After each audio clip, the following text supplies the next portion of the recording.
All right. On this week's session, we're going to be talking about more Ukraine stuff. But before we get there, I just wanted to say we have officially done our mic check this time, so the audio should be a little bit better. And I wanted to apologize for last week's episode. Did the best I could for the sound on that, but sometimes gremlins enter the system and we miss them. So, but we should have that sorted this time around. So thank you.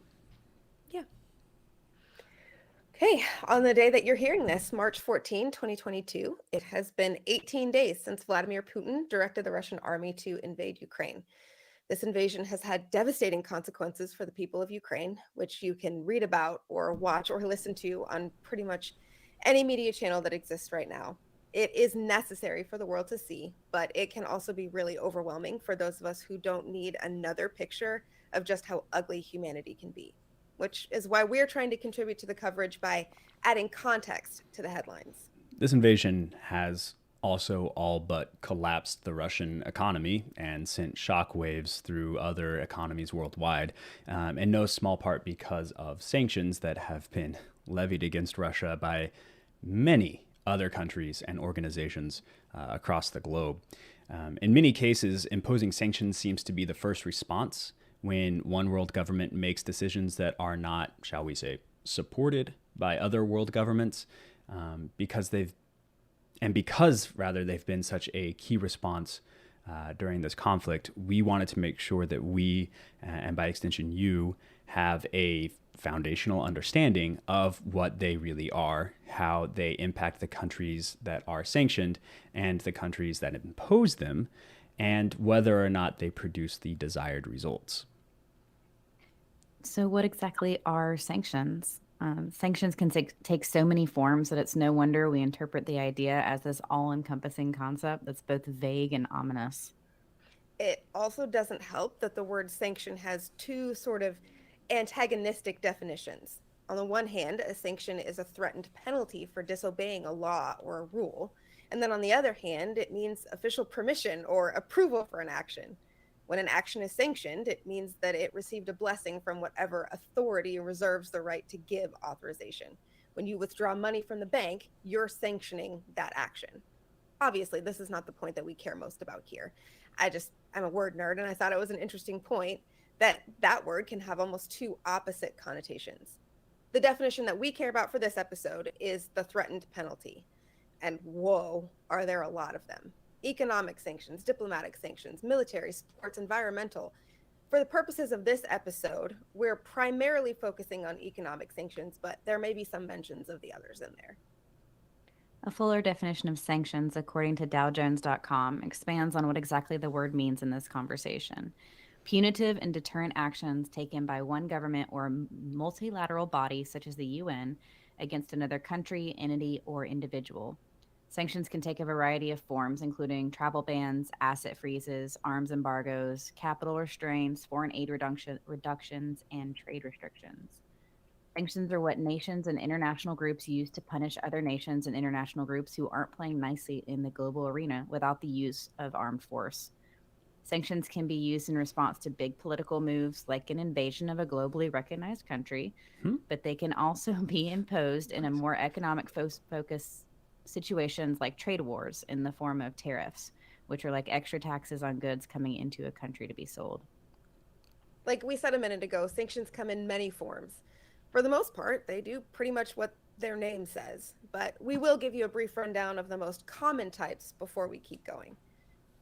One way that sanctions can be imposed is through travel bans, restrictions on who can travel to or from the country that's being coerced. Official travel ban sanctions are placed by countries and entities like the United Nations Security Council against individuals, groups, undertakings, and entities to prevent freedom of movement for the listed people and to promote peace. So think of the post 9/11 days and being on the do not fly list. In a just a note here, in an all rectangles are squares, but not all squares are rectangles sort of comparison. Not all travel bans. We need to switch that. No, not all squares are rectangles. All squares. All rectangles are. No, Yes. wait. All squares are rectangles, but not all rectangles are squares. Yeah. Hey, I didn't catch that until you said it out loud. Yeah. It's fine. I don't understand shapes. What is geometry? What do Geometry. words mean, really? What do In words? the grand scheme of things, it's all nonsense. It's all made up All anyway. squares are rectangles. I'm gonna just Yeah, read this. I'll take that one from the top. Okay. In an all squares are rectangles, but not all rectangles are squares comparison, not all travel bans are sanctions.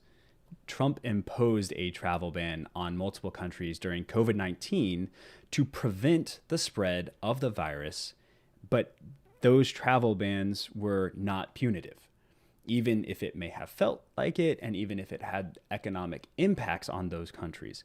Also, the US State Department provides suggestions on who should travel where, but those are also not sanctions, as it is not necessarily forbidden it's to travel to those countries. The State Department would just prefer that you don't. So one of the key components of a sanction is therefore intent behind the sanction. Mm-hmm. Asset freezes completely restrict the use of funds by individuals, businesses, and groups. The UN allows exemptions in the form of basic expenses and extraordinary expenses, but even these have to be approved and tracked by the specific sanctions committee. Arms embargoes restrict or cut off the supply of weapons or dual use items, items that are not weapons but can be used as weapons. Capital restraints limit or prevent investment capital from exiting a country. And foreign aid reductions limit the amount or types of aid coming into a country that is being sanctioned. And trade restrictions are probably the most visible of the sanctions we're going to talk about this episode because they control what comes into or goes out of a country. Sometimes the restriction is as large as an entire export category, like oil, just off the top of my head.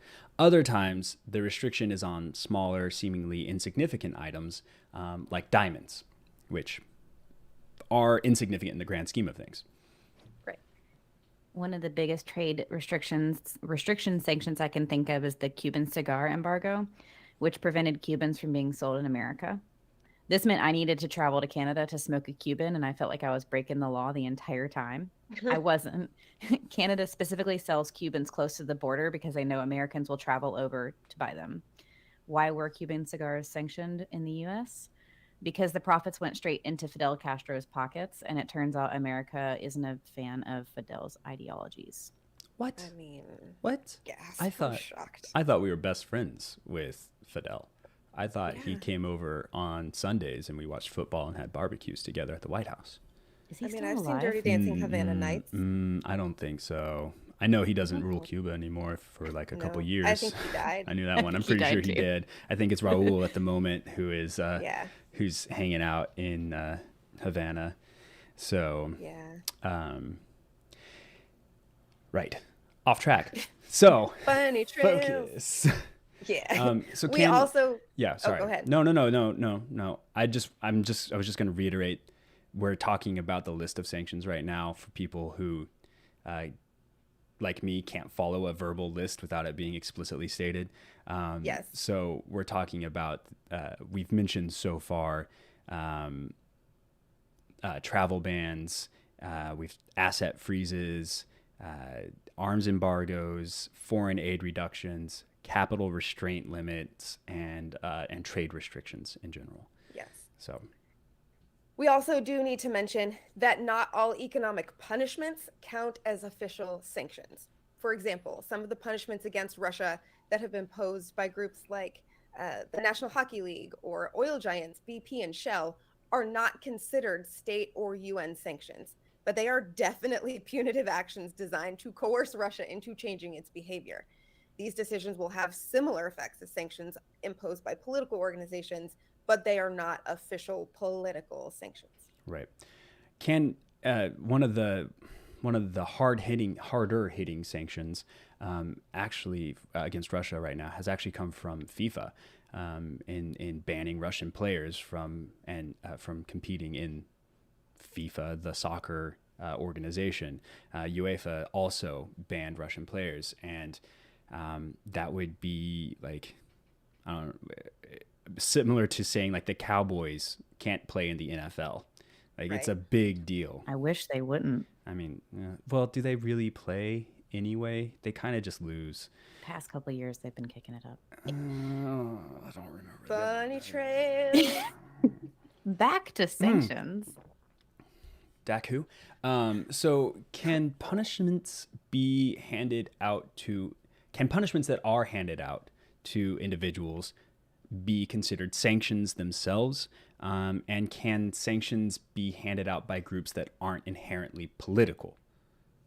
Well, in a world market, isn't it all political? A got him.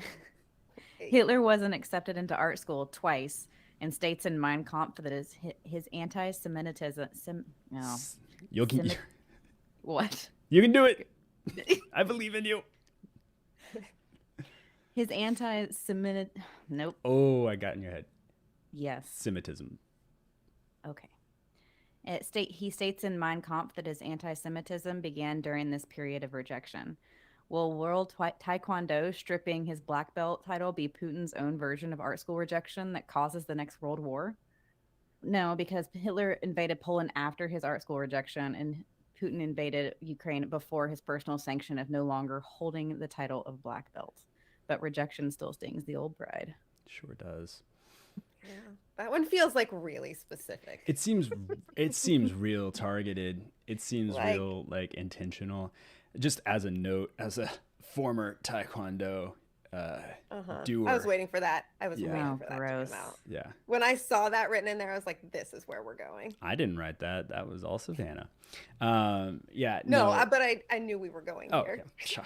I'm just saying, like, black belt is kind of where you begin to be a student in Taekwondo. Everything up until that point is like, oh, I'm learning fundamentals, and then you get to black belt and you're like, okay, I know enough of the fundamentals to actually learn how to do this. Right. So they're basically like, yeah, you ain't even good enough to be a student. Yeah. You don't count. Mm-hmm. You don't Which honestly, count. I've always had a lot of questions about Putin's alleged mastery of various martial arts. Just like, he can ride a horse. I don't think that's a martial art. It's not a martial art. I guess if you're in the cavalry, you could that could Yeah. be considered a martial art, but yeah, It feels like a variation, like a maybe an riff on a offshoot. theme. Yeah, yeah. mounted combat. Yeah, gets Exactly. a bonus to his attacks as he Says rides sanctions. at least 10 feet before making his attack. What? He gets a +2 to his deck saves if he's riding Oh, his horse. such inside baseball right now. That and D&D, right? Isn't that a Oh, Dungeons this is and Dragons very reference? much D&D. Yeah. Yeah, Robin and I we're Nerds. competing to out nerd each other. Moving on. I'm Yeah. so sorry. Everybody. Okay, as I stare at my box of Dungeons and Dragons nerds, the candy, like it's Dungeons and Dragons nerds. But the point being here that the aforementioned examples of World Taekwondo and gas companies are not sanctions in the dictionary sense of the term, in the sense that we were talking about earlier. But some of the punitive measures that are set by private companies, specifically BP and Shell, have impacts that are very real and equally as impactful as the official sanctions being imposed by groups like the European Union and the United States. Any private entity can provide punitive measures against a nation or a group, but official sanctions are imposed by countries and government institutes and given to individuals, groups, businesses, and nations who need a little bit of pressure applied. You may actually hear in all of this conversation about sanctions against Russian oligarchs, right? These are individual people whose behavior and especially their financial behavior is contributing to this overall conflict, and they are being individually sanctioned by state and multilateral organizations. To put it bluntly, it seems like the nations, companies, individuals, athletic organizations, and everyone but Belarus, Syria. Still Belarus. God damn it. Look, I mean, I see that she already typed out how to spell. I didn't Eritrea. type that one out. That was that me. you? That was me. I didn't know how to pronounce it, so I put it in the notes. So. Okay. To put it bluntly, it seems like the nations, companies, individuals, athletic organizations, and everyone but Belarus, Syria, Eritrea, and North Korea are distancing themselves from Russia in every way possible. with a handful of other countries, hi China, giving more lukewarm reactions that don't exactly inspire confidence in their stance. So that brings us to the question, what is being levied against Russia right now and by whom? The United States has imposed economic sanctions against Russia since its invasion of Crimea and the abuse of power against Ukraine in 2014. So that means that the measures announced by the Biden administration in the last few weeks are additions to what was already in place. All right. Currently, the United States Bureau. Wait, do you want me to do it? Yeah, Is with that the screenshot, just grab like a few okay? of Right. Should the probably have read things this and before I started doing this. maybe mention that we're going to go through some lists here. They're not exhaustive because we don't have time to explain all of that, but we have a link in the references to I a would complete just, list. yeah, maybe just read down the targets because the details are very, All right. very small. All right. So currently, the United States is targeting sanctions against Russian companies, the military complex, their oil inputs, Russian ships, their banking, oligarchs, which is probably hitting them the most, airlines, Russian banks, and yeah, there's a. This is a list that you can find in our show notes. We'll send you the link, and you can check it out and see all the different details for when the sanctions were imposed and who is actually participating in them against Russia. The U.S. Department of Commerce's Bureau of Industry and Security, BIS, has sanctioned specific export controls for 91 entities based on their involvement in, contributions to, or other support of Russian security practice services, military defense sectors, and military and/or defense research and development efforts. So these entities are located majority in Russia. Some are in the United Kingdom, Estonia, and Spain, Malta, Kazakhstan, Latvia, Belize, Singapore, and Slovakia. So there are 96 total entities, but some operate in multiple countries. So if you add up all the numbers, it would still not be 96. Yeah. And of course, the United States is not alone in imposing sanctions on Russia. Canada and the UK and the European Union are also imposing sanctions on Russian oligarchs, freezing their assets, restricting travel. We've got New Zealand, which has imposed sanctions on Russian ships, banning them from their ports. Italy also sanctioning oligarchs. Switzerland has actually gotten into the mix too, Yeah, it's a which is big huge. deal. Big That's deal. actually a really big deal because, well, if you know much about world history, you know that Switzerland prides itself on its neutral stance when it comes to conflict, especially military conflict. So the fact that they're stepping in and imposing sanctions themselves says a lot. They are imposing sanctions on Russian banks, Russian companies, the Russian military complex, and especially the Russian central bank. You can no longer say, I'm going to be Switzerland in this disagreement. Yeah, Yeah, not in What does this that, one. now what you does In a that gotta. lot mean of them now? you can, but not in this one. Yeah, I think it's like I'm gonna be Hungary in this situation or Turkey. I can't.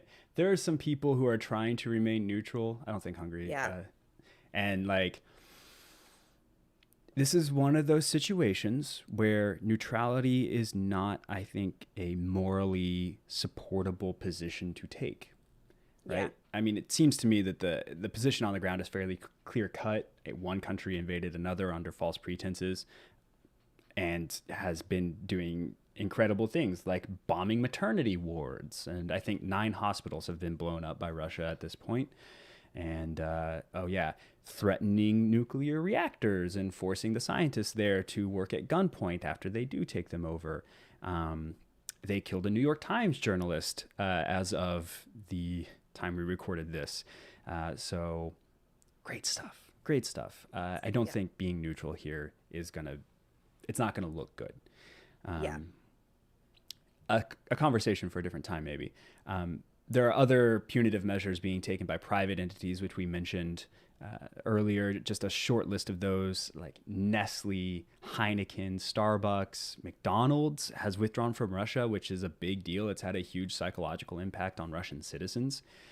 There's been like discussion about how weird it is to not be able to go get a Big Mac. You know, it's a staple in America, but it's a staple all around the world too. So imagine if you walk down the street and that McDonald's is shuttered. It's just staple? weird. It's a staple brand. I'm not going to say it's like a staple. food staple. Like it shouldn't be a food that. staple. Yeah, it's a staple brand. It's just weird. It's something that has always existed for people, at least under a certain age. But some huge companies as well. I'm sure everybody is familiar with Apple. They've pulled out their Apple Pay. They've stopped selling products there, which has had incredible negative impacts. Netflix is not launching, it suspended its service there. Even TikTok, which has suspended live streaming and uploading of videos on its Russian platform, which is crazy. I want to know who in TikTok made that choice, because ByteDance is a Chinese company. So if TikTok China made that call, then interesting tip of the cards, maybe. Yeah. Other sports industries, Formula One has withdrawn. Huge deal. They won't let Russians race after ending their contract with the Russian Grand Prix promoter. The list goes on. I'm like, the more I read it, the more excited, in not the like happy way, but like in the interested way I get about it. Like it stimulates my ADHD brain, and I want to think about the implications of these individual companies doing things more. But we don't have time to have an entire episode based on that. Again, that link will be in our show notes if you want to go through the list and see, you know, which companies are doing what. Some surprising, I guess, silver lining, good news, you know, that companies are taking a moral stance for once, which I do appreciate. Yeah. I mean, and we'll definitely get to like, we have a whole section on what the impact is, but things like Netflix and TikTok withdrawing from Russia, we think about the economic impact that it has, but also that's a great way for us to segue into the intention of sanctions, because it also makes the Russian people, the people who probably did not make the decision to invade Ukraine at this point, pretty uncomfortable. Takes away a lot of their creature comforts. And that leads in directly to why do we do sanctions in the first place? I did want to mention, because there had been news cycles on something that it was supposedly sanctioned, and that came out to be false. Pornhub was told that you couldn't access Pornhub from Russia. That is false. You could test that by going on a VPN and trying to access Pornhub. So that is not on a individual company or website sanctions. That is still happening. So fun fact. No ethical conflict-free pornography for you guys. Right. Yeah. All right. So what are the intentions of sanctions regime? Wow. What are the intentions of sanctions regimes? The intended goal of sanctions is to get a country, group, business, or individual to stop doing something that has been deemed unacceptable, both in the short term and as an overall practice or policy. The United States doesn't offer blanket goals and objectives outlined for their sanctions policy, but the United Nations explicitly states their sanctions are to support peaceful transitions, deter non-constitutional changes, constrain terrorism, protect human rights, and promote non-proliferation. In the most immediate sense, sanctions stop bad behavior from occurring by quickly restricting the movement of money, goods, weapons, or persons. This short-term goal can be reached fairly quickly with enough non-military enforcement through the declaration of ended trade agreements, restrictions, and border checkpoints. But sanctions on the scale that make headlines, like the ones that we're talking about today, But sanctions on the scale that make headlines, and the ones that we're talking about today, often have bigger picture intentions. They're trying to change the way a government works or applying pressure to stop or start something on a large scale, like nuclear proliferation. Often these result in long-term sanctions regimes that continue pressure on the recipients with the goal of effecting change, leaving policymakers and humanitarian aid workers and researchers wondering if the pressure is enough to cause long-term changes in behavior. Most organizations that levy sanctions acknowledge that they can't be the only front in the war for peace. Okay, they don't say war for peace, but there is an admittance that a comprehensive peacekeeping, peace building, and peacemaking strategy need to accompany the pressure that sanctions provide. The UN specifically says, contrary to the assumption that sanctions are punitive, many regimes are designed to support governments and regions working towards peaceful transition. So, a long story short, sanctions exist to create a very uncomfortable situation intended to manipulate someone or a group of someone's into doing something. Yeah. And the United States has been using economic manipulation as a vital component of diplomatic policy since its relative infancy.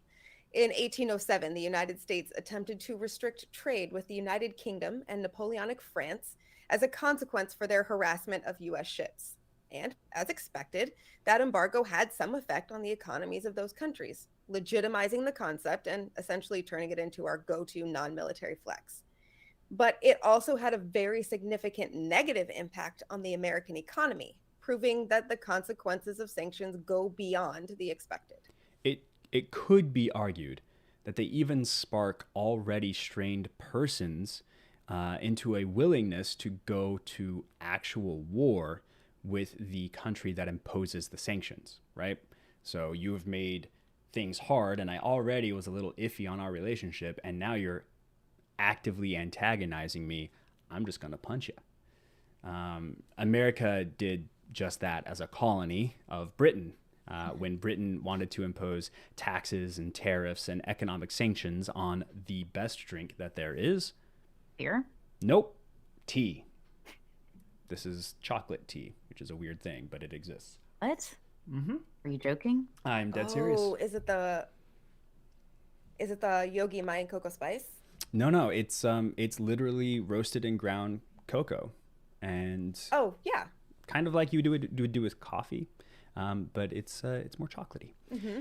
So I have some of that in my coffee tin right now. it's very good. It took me a second to adjust because you Korea kind of brew want it like is. hot chocolate, but I want to sanction you Mhm. drinking the hot tea. no, you Mhm. can't. I love it. No, it's so good. It's so good. It's so good. And if you've given Your up words for it. caffeinated coffee, like certain members in blue shirts on this stream, then you enjoy the kind of sort of energy kick that you get from brewed cocoa without the caffeine. They also have like different roasts. So you can Korea. get like a light roast or a dark roast. I Mhm. think I have like the equivalent of a Colombian roast. Yeah, I've got a light roast. It was okay. I like the darker roast, a little heavier flavor. This advertising space available to be paid for by Creo. But if you don't, I'm going to bleep that out. So Back to But sanctions. also, if you decide to sponsor us, Creo, I'm gonna push really hard for like an EcoPod single brew option because I hate trying to brew like anyway. yeah. Anyway, Anyways. the whole point here Mm. is that sanctions are hardly cost-free. While they may create some coercion by placing restrictions on the economic movements of those against whom they're levied, they can also strain relationships with allies, antagonize adversaries, and impose economic hardship on innocent civilians. Sanctions imposed by governments and organizations in the not so distant past took a blanket or comprehensive approach. These sweeping policies very often harmed non-political bystanders as often as they impacted their intended state actor targets. New technological developments have led to new smart sanctions or designer sanctions policies that utilize international financial markets and are intended to cause less inadvertent harm to civilians. Targeted financial sanctions were supposed to reduce the suffering associated with comprehensive trade embargoes, following the logic that going after banking systems and assets held by bad actors would spare the general population. But again, because those sanctions directly impact financial markets, their reach and their effects can often be very difficult to predict. And still, impacts are felt by those who aren't involved in the decision making processes that result in the imposition or lifting of sanctions.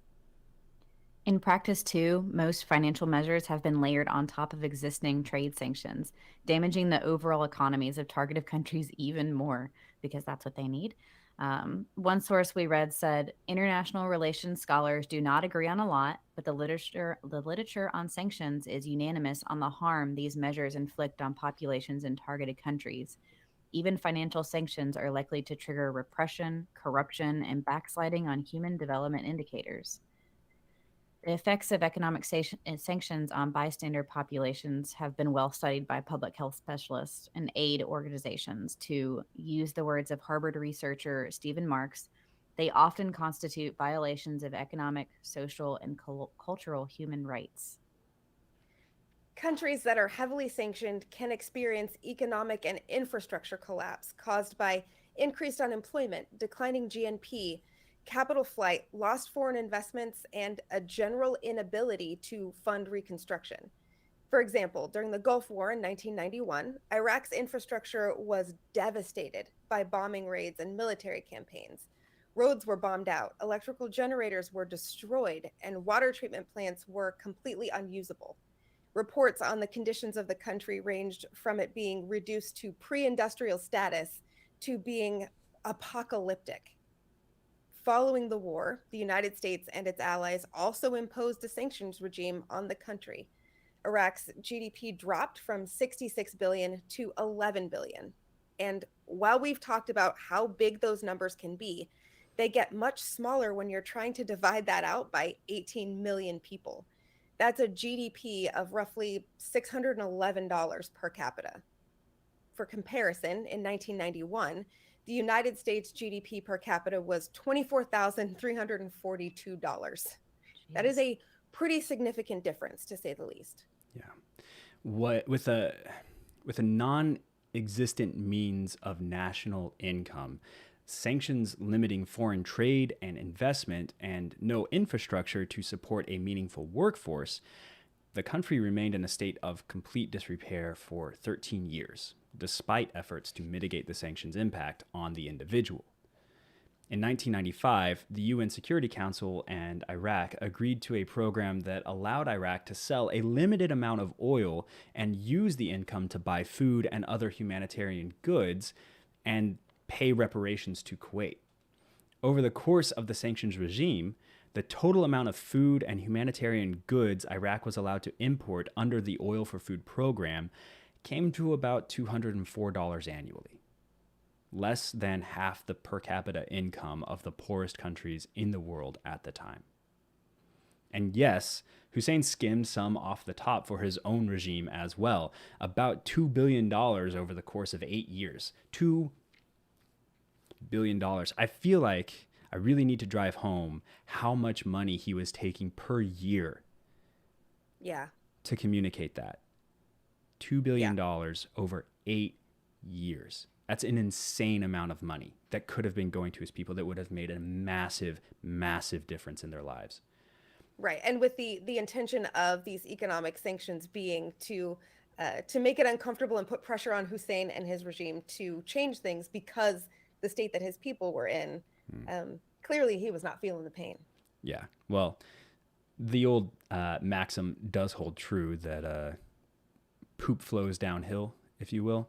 Yeah. And in this case, the poop was, struggling to live and get food. And that definitely all got passed down. Trickle down economics worked, folks. Right. In the horribly, horribly worst possible way. So yeah, because basically, if there's one thing that we can count on from a totalitarian dictator, it's that they will prioritize their own benefit over the benefit of their subjects. We've only seen that play out dozens of times. Everywhere. There is also significant evidence that sanctions regimes can contribute to deteriorating public health, as evidenced by high child mortality rates, low vaccination rates, and malnutrition. For example, look at Haiti from 1991 to 1994. On December 16th, 1990, Jean Bertrand Aristide was elected as president of Haiti by 67% of Haitian voters. He took office on the 7th of February in 1991. There were no questions about the authenticity of the results. The validity of the election was upheld by the United Nations. The Organization of American States, the Organization of American States and the Caribbean Community. Before Aristide's election, Haiti had long been dominated by the dictatorships of Francois Duvalier, and when Francois, is that It's how you pronounce that? Duvalier, I think. You know what? Y'all just put all of the words that are hard to pronounce in my Dude, sections. French is the worst. French is the worst. I While have y'all a were friend here talking, that is going to hate hearing that, but listen, if you cut off half the letters in a word and then mock people for how they read it, that's on you, France. So many vowels, France. y'all were up there talking about Hussein, and I was legit on howtopronounce.com to try to figure out how to not mess up the Yeah. first one, and I didn't even see the second one, They so snuck I'm up, not yeah. prepared. Yeah, Francois Duvalier and Jean-Claude Duvalier. So, Okay. Before Aristide's election, Haiti had long been dominated by the dictatorships of Francois Duvalier. And when Francois finally bid it, his son, Jean Claude Duvalier, um, took charge. Is that what, like, the rest of the. Haiti had long been dominated Yeah. by the dictatorships of Francois Duvalier, man, I and when need to learn how to Francois read. finally bid it, his son, Jean-Claude Duvalier. I'm so sorry. That's okay. Can we take it from the top? Sure. Hit it.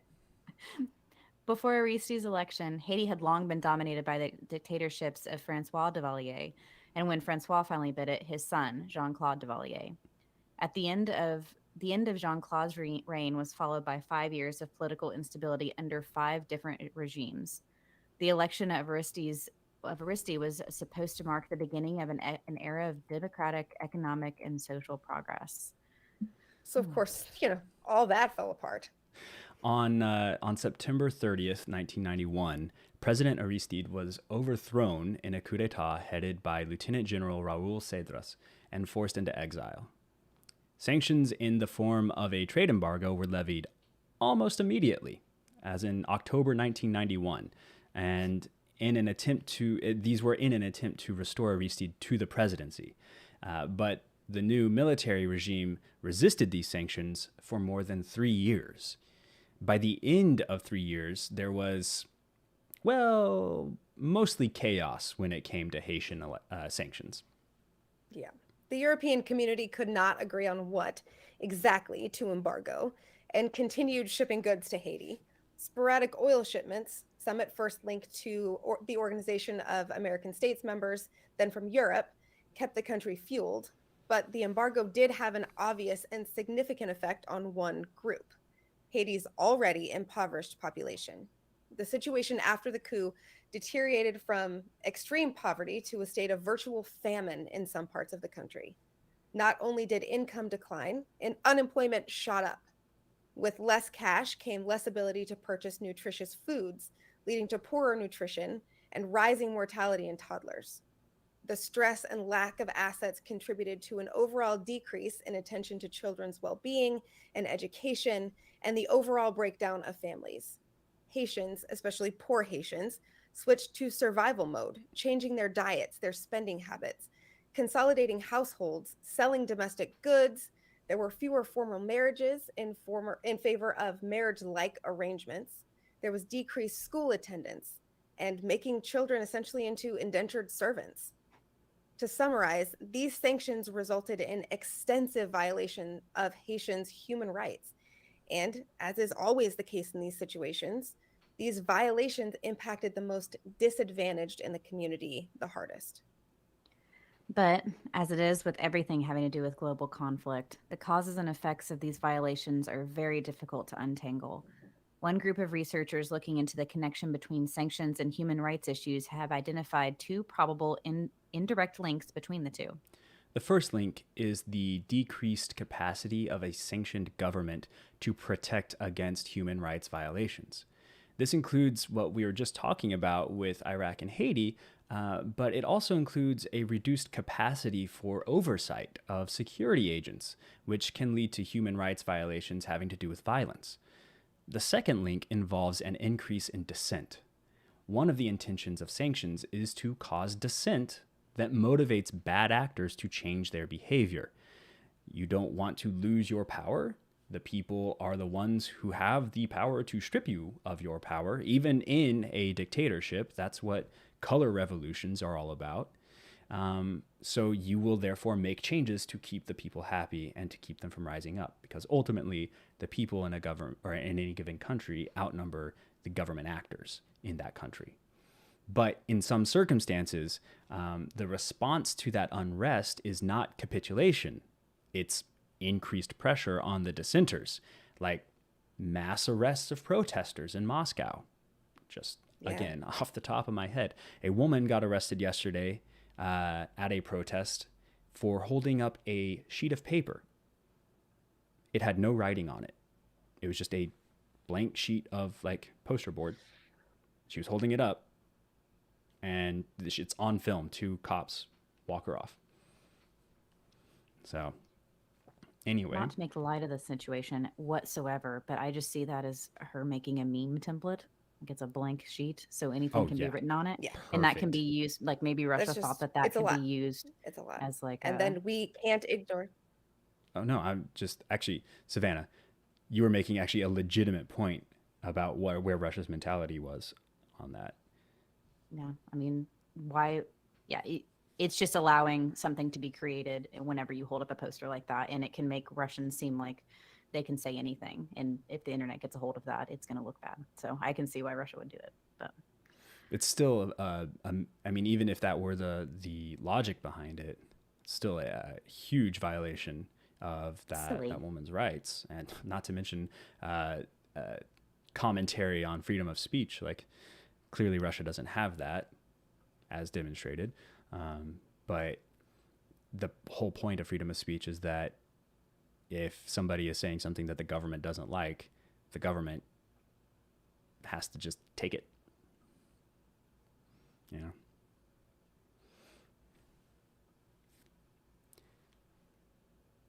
Robin? I believe it's your turn, Robin. Are you still with us, or are you frozen with a look of extreme concentration? Internet, because it's... Oh, you're back. We're back. Yeah, sorry. You guys were frozen for most of that conversation, so I have no idea when it stopped. I had to actually switch SIDS because that one was locking up on me. So I'm assuming it's my turn. We just talked about, we just finished up the point that Savannah was making about how Russia might take a dim view of somebody holding up a template that would allow anybody to make it seem like Russians are saying anything, and then talked about how, you know, that shows how fragile their freedoms are. So that is a very salient point, and I look forward to listening to that on the replay. We can't ignore the stacking effects too of long-term sanctions, or even sanctions combined with unforeseeable global events like natural disasters or crashing commodities markets. When the Obama administration and the European Union imposed sanctions, when the Obama administration and the European Union imposed sanctions against Putin in 2014 for his support of separatists in eastern Ukraine and Russia's annexation of Crimea, they did so moderately. Their policies were having an effect, but the process was slow. But then in December 2014, a sudden drop in oil prices combined with the effects of the sanctions contributed to the near collapse of the ruble and effectively ended foreign investment into Russia. That was not something that they could have foreseen, but that compounding effect, well, it almost leveled the Russian economy, which is kind of what we're seeing right now. Oh yeah, no, it's well and thoroughly leveled, I think, as far as an economy can be without disappearing. Yeah. One impact we discovered through this research was the tendency of sanctions to affect academic research and higher education. Modern academia has become reliant on an international network of collaborators, online information, equipment suppliers, and international travel. The lines between public, private, state initiated, and purely academic research have become increasingly blurry. Multinational organizations like the EU, the UN, and the World Bank are embracing concepts of knowledge based economic development that require close interaction with academia. When sanctions are imposed on a country, their impacts on academic research and higher education can be pretty far reaching. Certainly, financial sanctions may impact a researcher's ability to purchase necessary equipment, sure, but again, the consequences are more than just monetary. Researchers' access to online information may be restricted if the country that hosts the data is based in a country, or if the company that hosts the data is based in a country that is imposing sanctions. Their ability to travel and connect with other researchers could also be restricted if they're not allowed to enter these other countries. Some researchers may even have their submissions to academic publications rejected because of sanctions policies imposed by the publisher's government. In 2019, a group of researchers published a study analyzing the effects of long-term sanctions on academic research and recognition in Sudan. Sudan had been the subject of a long-running system of comprehensive sanctions by the United States, the United Kingdom, and the United Nations. They surveyed full and part-time academics working at Sudanese academic institutions, postgraduate students, and individuals working in governmental or commercial institutions involved in research activity. And while it's a very small sample size, it's really interesting to note that 98.7% of the 328 respondents believe that international sanctions have impacted their ability to function as an academic researcher. Their responses indicated that they believe their access to laboratory equipment, access to information and communications technology, access to data, and access to peer-reviewed publications was the most impacted. And lest we believe that sanctions only impact those in countries against which they're levied, has anyone filled up their gas tank today? These policies also impact the economies of countries all over the globe. Now, it's not always a direct line. In the case of the United States, gas prices, for example, sanctions against Russia, plus the withdrawal of many major oil companies from the country, have essentially startled the oil market and caused a jump in prices. And if that sounds complicated to you, we have a whole episode that explores why we pay what we do for gas. And we have an update to our inflation and gas prices episode coming next week. But reducing trade and exports and reducing another country's ability to contribute to the global economy can throw things off, even for folks who aren't involved.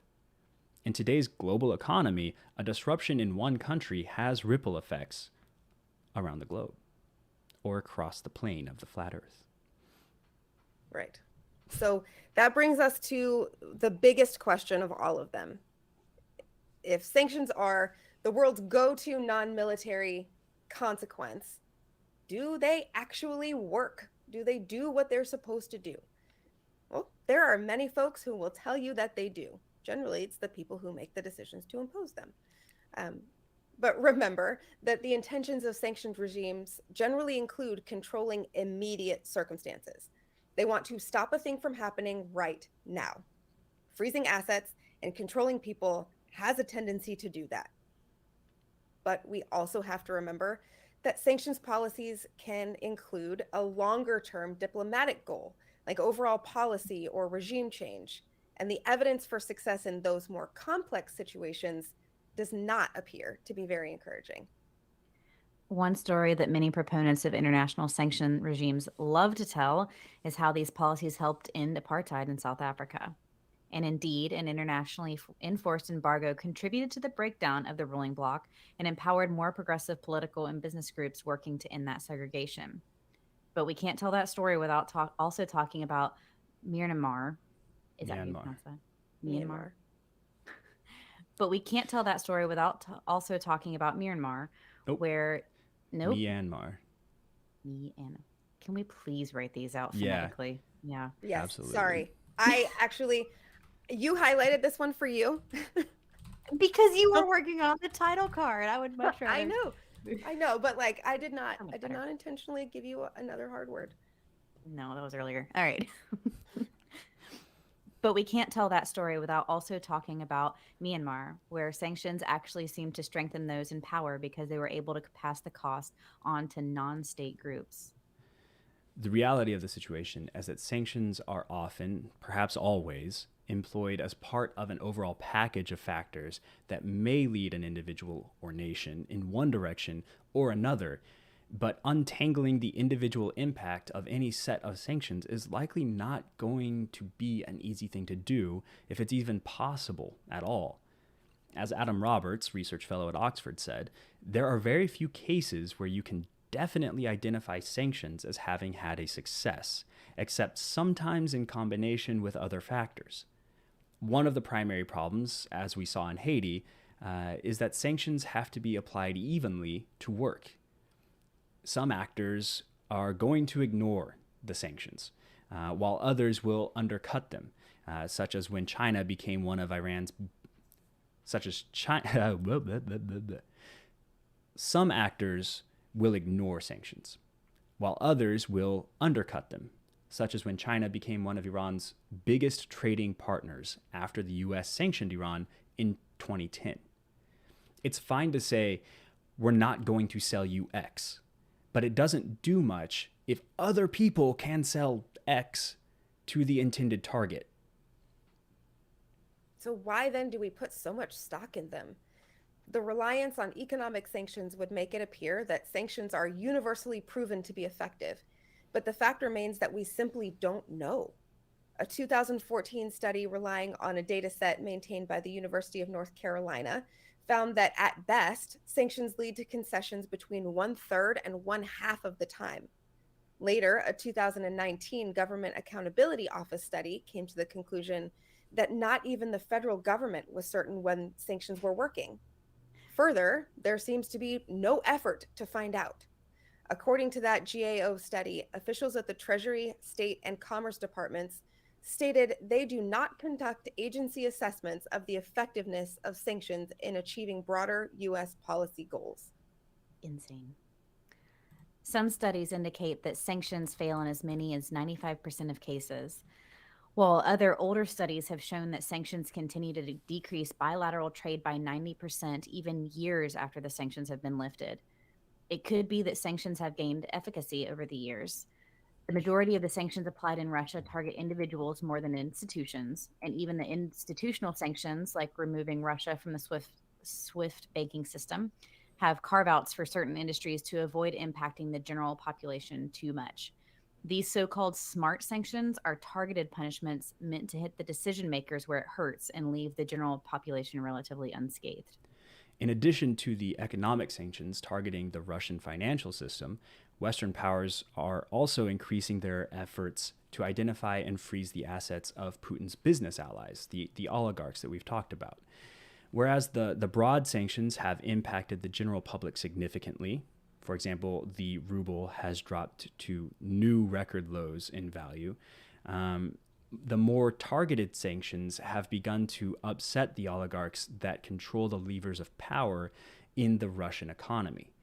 So one Russian state television host, Vladimir Solovyev, went so far as to rage on camera, which is a huge deal, over what the sanctions would mean for him personally, which, by the way, was the terrifying loss of access to his 2 luxury homes in Lake Como, Italy, near the villa of George Clooney. Yeah, so he was going to lose his access to Mr. Clooney. I'm sure that is devastating. I totally agree. I could also be impacted. Well, I mean, true.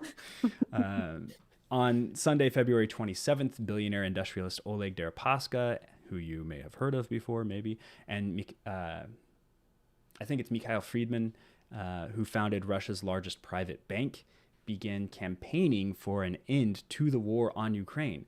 Deripaska is on the U.S. sanctions list. Friedman is on the EU's. And apparently, the hardships being endured by the oligarchs currently being targeted by the sanctions is causing those who have yet to be targeted to voice their concerns as well. Roman Abramovich sold his British soccer club. This is a big deal, akin to selling your NFL franchise in the US, and vowed that the proceeds would go to all victims of the war in Ukraine. Oleg Tinkov, a banker and entrepreneur, began telling his Instagram followers, that's 634,000 at this point, that innocent people are dying in Ukraine now, every day. This is unthinkable and unacceptable. For Russian oligarchs to be speaking out so bluntly, so boldly against Putin is a huge deal. Many of them owe Putin directly for their wealth and success. And speaking out against him so publicly is a great way to end up losing all lucrative business deals, or worse, ending up with a bad case of Novichok poisoning.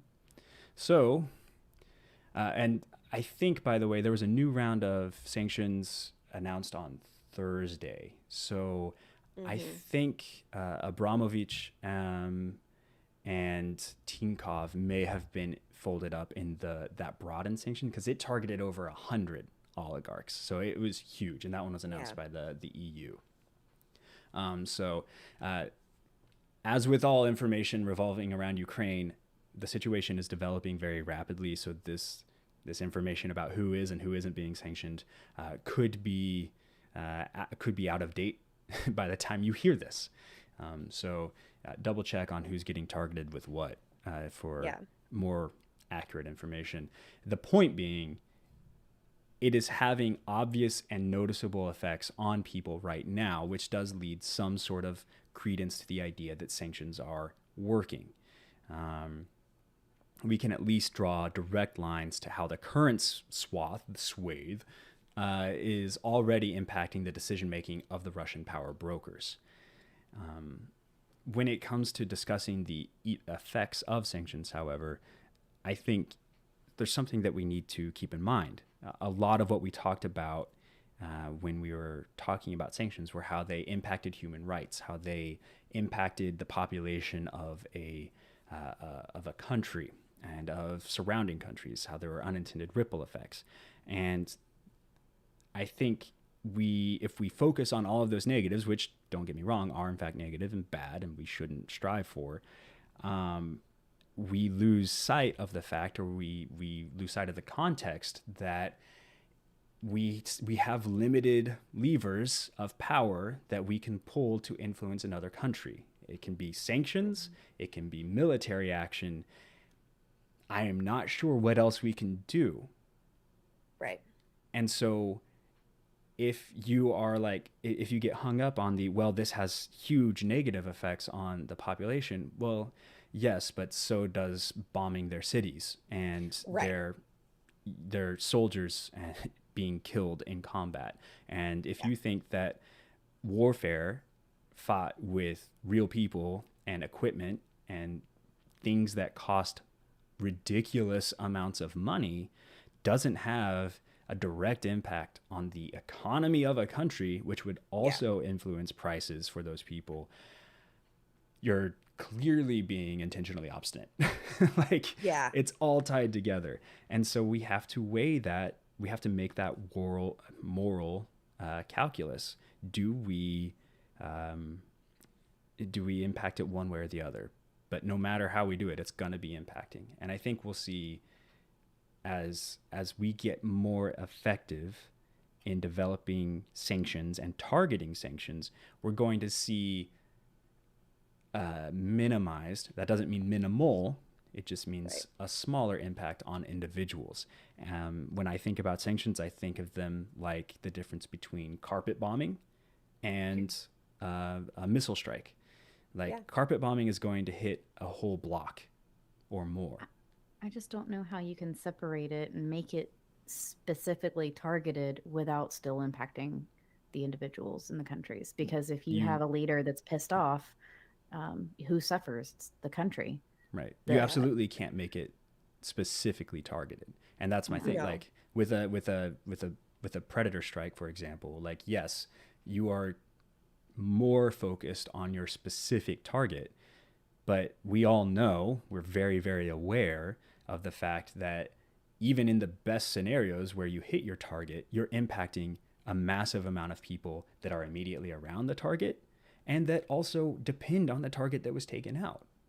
There are downstream effects to everything Do we want to try to minimize them as much as possible, or do we just not care and bomb the whole city? Yeah, I think that that's a really good piece of context, and that's why this episode isn't really geared around whether or not sanctions are the best option, right? Because no matter what option we take, when we have global powers interacting with and influencing and coercing other global powers, there are going to be downstream effects. And I don't know. I mean, I feel confident in saying that the three of us, as your favorite team of podcast hosts, does not have the depth of knowledge to draw the conclusions about whether sanctions are better or worse than military action, whether we need to be doing both or neither, what the best way forward might be. Our goal is simply to just kind of help you understand what these are and how they work and how they do impact people. And then to, I guess, present the hope that these more specific, that these designer sanctions policies are kind of bringing to the forefront with their very, very targeted impact, as we're seeing with the Russian oligarchs.